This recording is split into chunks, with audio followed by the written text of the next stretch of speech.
बांसुरी की सदा को सुनो। क्या कहानी है ये जो सुना रही है। ये बांस के दरख्त से जुदा होने का दर्द है जो ये बयान कर रही है। ये कह रही है कि मैं जब से बांस के जंगल से बिछड़ी हूँ, रो रही हूँ, और मेरे नालों ने हर इंसान को, हर मर्द व औरत को रोने पर मजबूर कर दिया है।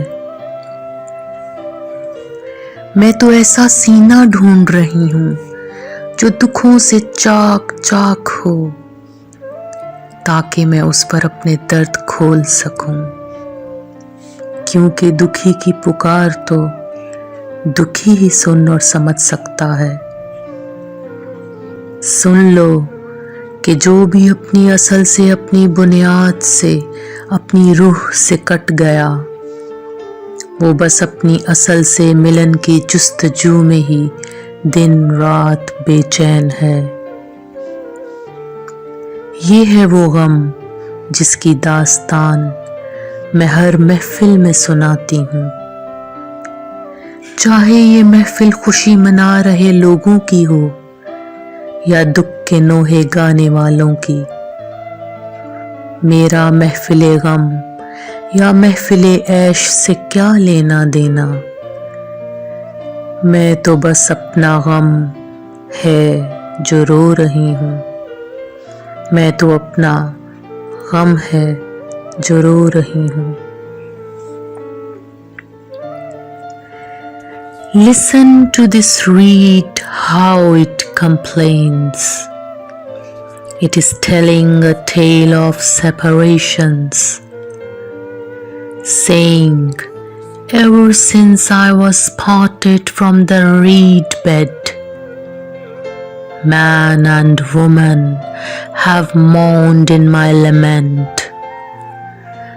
I want a bosom torn by severance, that I may unfold the pain of love desire.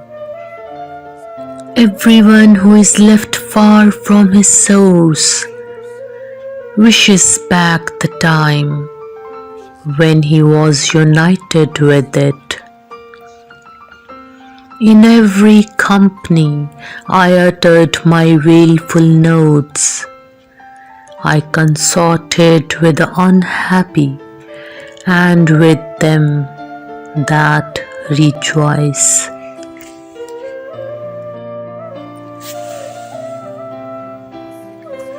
बांसुरी की सदा को सुनो। क्या कहानी है जो ये सुना रही है। ये बांस के दरख्त से जुदा हो जाने का दर्द है जो बयान कर रही है। इस कायनात में इंसान के हकीकी सफ़र की माहियत को समझना हो तो उस कतरे को जहन में लाएं जो हबाब बनकर फ़ज़ाओं का हिस्सा बन गया। ये कतरा बेचैन अज्जा की सूरत में पहले फ़ज़ाओं में भटकता है, फिर बादलों के दामन में पनाह लेता है और समझता है कि उसे मंजिल मिल गई। मगर फिर कुछ अरसे बाद उसे पता चलता है कि नहीं, अभी मंजिल नहीं आई। तो फिर बारिश की शक्ल में ज़मीन की राह लेता है। किसी वादी में गिरता है तो समझता है कि मंजिल आ गई। मगर कुछ अरसा बाद ये राज खुलता है कि नहीं, ये भी मेरी मंजिल नहीं। फिर झरनों से बेहतर नदियों में सफ़र करता, कोहसारों को लताड़ता हुआ दरिया का हिस्सा बनता है। अब ये समझता है कि मंजिल आ गई, मगर अभी मंजिल कहाँ। फिर ये दरिया के साथ सफ़र करता है और जाकर समंदर से मिलता है।